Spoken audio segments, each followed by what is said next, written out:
നമസ്കാരം, വെളിച്ചം ചാനലിലേക്ക് സ്വാഗതം. 2025 ഡിസംബർ 29 ബുധൻ ധനുരാശിയിലേക്ക് രാശി മാറുന്നു. അപ്പോൾ ഏതൊക്കെ രാശിക്കാർക്ക് നേട്ടങ്ങളുണ്ടെന്നുള്ളത് നമുക്കൊന്ന് നോക്കാം. അതിൻ്റെ കൃത്യം ടൈം പറയുകയാണെങ്കിൽ ഡിസംബർ 29 രാവിലെ 7:25 AM ബുധൻ വൃശ്ചിക രാശിയിൽ നിന്ന് ധനുരാശിയിലേക്ക് രാശി മാറുന്നത്. അപ്പോൾ ബുധൻ ഒരു രാശിയിൽ നിൽക്കുമ്പോൾ 2, 4, 6, 8, 10, 11 അതായത് ഏകദേശം 6 രാശിക്കാർക്കാണ് നേട്ടങ്ങൾ വരേണ്ടത്. പക്ഷേ ഞങ്ങളിവിടെ 3 രാശിക്കാരുടെ കാര്യം മാത്രമേ പറയുന്നുള്ളൂ. കാര്യം ബുധൻ മാത്രം അനുകൂലമായിട്ടും കാര്യമില്ല, വേറെയൊക്കെ ഗ്രഹങ്ങളൊക്കെ ഒരുപാടുണ്ട്. അതിൻ്റെയൊക്കെ സപ്പോർട്ടുണ്ടെങ്കിലേ ബുധൻ്റെ അനുഗ്രഹം പൂർണ്ണമായിട്ടും നമുക്ക് പ്രായോഗികമായിട്ട് ലഭിക്കുകയുള്ളൂ. അപ്പോൾ ഞങ്ങൾ ഇന്നത്തെ ദിവസം ഈ 3 രാശിക്കാരുടെ കാര്യം മാത്രമാണ് നമ്മൾ പ്രധാനമായിട്ട് എടുത്തു പറയുന്നത്. പിന്നെ ബുധനൊരു ശുഭഗ്രഹമാണ്. വലിയ കുഴപ്പമൊന്നും, ഗുരുതരമായ പ്രശ്നങ്ങളൊന്നും ബുധൻ ഉണ്ടാക്കില്ല. പിന്നെ ഈ ജ്യോതിഷം പറഞ്ഞു തരുന്നതിന് ദക്ഷിണ കൊടുക്കുന്ന ഒരു ആചാരമുണ്ട്. ദയവായി ദക്ഷിണ ഈ പണമായിട്ട് ഞങ്ങളെ ചോദിക്കുന്നതിന് പകരം ഞങ്ങളുടെ ചാനൽ ദയവായി സബ്സ്ക്രൈബ് ചെയ്യുക. നേരത്തെ സബ്സ്ക്രൈബ് ചെയ്തവർ ലൈക്ക് ചെയ്യുക, ഷെയർ ചെയ്യുക, കമൻറ്റ് ചെയ്യുക. പിന്നെ പുതിയൊരു പരിപാടി തുടങ്ങിയിട്ടുണ്ട്, ഹൈപ്പ് ചെയ്യുക. അപ്പോൾ അതിൻ്റെ സംവിധാനം നിങ്ങളുടെ ഫോണിലുണ്ടെങ്കിൽ ദയവായി ഹൈപ്പും ചെയ്യുക. പിന്നെ നിങ്ങളുടെ ജ്യോതിഷപരമായിട്ടുള്ള സംശയങ്ങൾക്ക് ഞാൻ മറുപടി പറയുന്നതാണ്. വാട്സാപ്പിൽ ബന്ധപ്പെടുക. അപ്പോൾ അത് ഫോൺ വിളിക്കരുത്, മെസ്സേജ് അയക്കുകയും ചെയ്യരുത്. പകരം മെസ്സേജ് ചെയ്യുക. എൻ്റെ വാട്സാപ്പ് നമ്പർ 9847291363. അപ്പോൾ ഈ ബുധൻ അനുകൂലമാകുമ്പോൾ എന്തൊക്കെ നേട്ടങ്ങൾ വരും നിങ്ങൾക്കറിയാതെ. കലാസാഹിത്യ രംഗത്തും ഭൗതിക രംഗത്തും വിദ്യാഭ്യാസ രംഗത്തും ഒക്കെ നേട്ടമുണ്ടാവും. അതുപോലെ തന്നെ കമ്മ്യൂണിക്കേഷൻ, അതായത് സംസാര കലയുമായിട്ട് ബന്ധപ്പെട്ട് നിൽക്കുന്ന തൊഴിൽ ചെയ്യുന്നവർക്കൊക്കെ നേട്ടമാണ്. അതായത് അഡ്വക്കേറ്റുമാർ, അധ്യാപകർ, കലാകാരന്മാർ, രാഷ്ട്രീയക്കാർ, പിന്നെ മാധ്യമപ്രവർത്തകർ, പിന്നെ ബിസിനസ്സുകാർ, ബിസിനസ് എക്സിക്യൂട്ടീവ്സ്, ബിസിനസ് ഈ സെയിൽസ്മെൻ, സെയിൽസ് ഗേൾസ്, അങ്ങനെയൊക്കെയുള്ള ഈ സംസാര കലയുമായിട്ട് ബന്ധപ്പെട്ട് നിൽക്കുന്ന തൊഴിൽ ചെയ്യുന്നവർക്കൊക്കെ നേട്ടമാണ് ബുധൻ അനുകൂലമാകുമ്പോൾ. അതുപോലെ തന്നെ ഈ വിദ്യാഭ്യാസവുമായിട്ട് ബന്ധപ്പെട്ട ബിസിനസ്സുകൾ, അതായത് ഈ സാധാരണ പേന, നോട്ട് ബുക്ക്, കമ്പ്യൂട്ടർ, അതായത് പേന മുതൽ കമ്പ്യൂട്ടർ വരെയുള്ള ഈ വിദ്യാഭ്യാസവുമായിട്ട് ബന്ധപ്പെട്ട ബിസിനസ് ചെയ്യുന്നവർക്ക് ഒക്കെ നേട്ടമാണ്. ആ മേഖലയിലും പ്രവർത്തിക്കുന്നവർക്കൊക്കെ നേട്ടമാണ്. പൊതുവെ 6 രാശിക്കാർക്കാണ് നേട്ടം ഉണ്ടാവേണ്ടത്. അതിൽ ഞങ്ങൾ സെലക്ട് ചെയ്ത് 3 രാശിക്കാരുടെ കാര്യമാണ് ഞങ്ങൾ പറയുന്നത്. അതിൽ ഏറ്റവും കൂടുതൽ നേട്ടം ഉണ്ടാകുന്ന രാശിക്കാരുടെ കാര്യം അവസാനം പറയാം. മറ്റ് 2 രാശിക്കാരുടെ കാര്യം ആദ്യം പറയാം. ആദ്യം ഞങ്ങൾ പറയുന്ന രാശി മീനം രാശിയാണ്. പൂരിട്ടാതി അവസാന പാദം, ഉത്രട്ടാതി, രേവതി.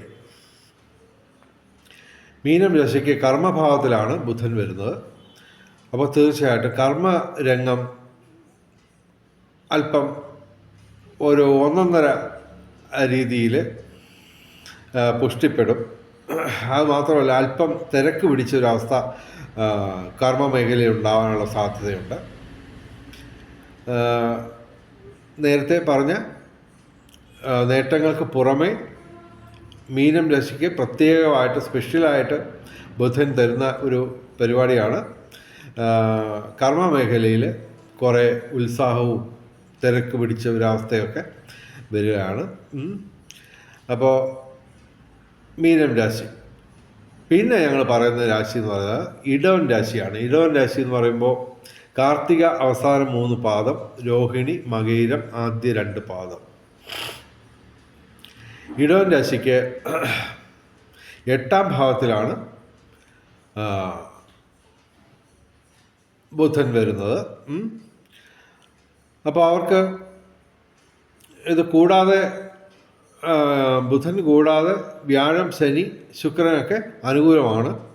അപ്പോൾ വ്യാഴവും ശനിയുടെയും ഒരു വലിയ രീതിയിലുള്ള സ്വാധീനം, അനുകൂലമായ സ്വാധീനം ഉള്ള സ്ഥിതിക്ക് ബുധൻ്റെയും കൂടി ആനുകൂല്യം കിട്ടുമ്പോൾ ഇവർക്ക് നേട്ടങ്ങൾ പലതാണ്. അപ്പോൾ 8ാം ഭാവം എന്ന് പറയുന്നത് സൂചിപ്പിക്കുന്നത് ആയുസ്സും ആരോഗ്യവുമായിട്ട് ബന്ധപ്പെട്ടാണ്. അപ്പോൾ തീർച്ചയായിട്ടും ആരോഗ്യപരമായിട്ടുള്ള ഒരു മെച്ചപ്പെടൽ ഈ ഇടവൻ രാശിക്കാർക്കും അവരുമായിട്ട് ബന്ധപ്പെട്ട് നിൽക്കുന്ന ആൾക്കാർക്കുമൊക്കെ ഉണ്ടാകാനുള്ള സാധ്യതയാണ് ഞങ്ങൾ കാണുന്നത്. തീർച്ചയായിട്ടും ധനവരവ് ഉണ്ടാവും. ഓക്കെ, അത് എല്ലാ രാശിക്കാർക്കും ഉണ്ടാവും. അനുകൂലമായിട്ട് നിൽക്കുന്ന എല്ലാ രാശിക്കാർക്കും ധനവരവും ഉണ്ടാവും. ഈ മേഖലയായിട്ട് ബന്ധപ്പെട്ട് നിൽക്കുന്നത്, അതായത് കലാസാഹിത്യ വിദ്യാഭ്യാസ മേഖലയുമായിട്ട് ബന്ധപ്പെട്ട് നിൽക്കുന്നവർക്കൊക്കെ നേട്ടമുണ്ടാകും. ഓക്കെ, അപ്പോൾ ഞങ്ങൾ പറയുന്ന 3ാമത്തെ രാശി, അതായത് 1ാം സ്ഥാനം ഞങ്ങൾ കൊടുക്കുന്ന രാശി എന്ന് പറയുന്നത് കുംഭൻ രാശിയാണ്. കുംഭൻ രാശി എന്ന് പറയുമ്പോൾ അവിട്ടം അവസാന 2 പാദം, ചതയം, പൂരുട്ടാതി ആദ്യ 3 പാദം. കുംഭൻ രാശിക്ക് 11ാം ഭാവത്തിൽ ലാഭസ്ഥാനത്താണ് ബുധൻ വരുന്നത്. പിന്നെ അവിടെ ഒരു കുഴപ്പം അവിടെ നിൽപ്പുണ്ട്, സർപ്പം അവിടെ വരികയാണ്. അതുപോലെ തന്നെ ക്ഷമിക്കണം, 11ാം ഭാവത്തിൽ ആണ് കുംഭൻ രാശിക്ക് ബുധൻ വരുന്നത്. പിന്നെ ഇവർക്ക് ശനിയും സർപ്പവും ഒക്കെ പ്രതികൂലമായിട്ട് നിൽക്കുകയാണ്. എന്നാൽ തന്നെ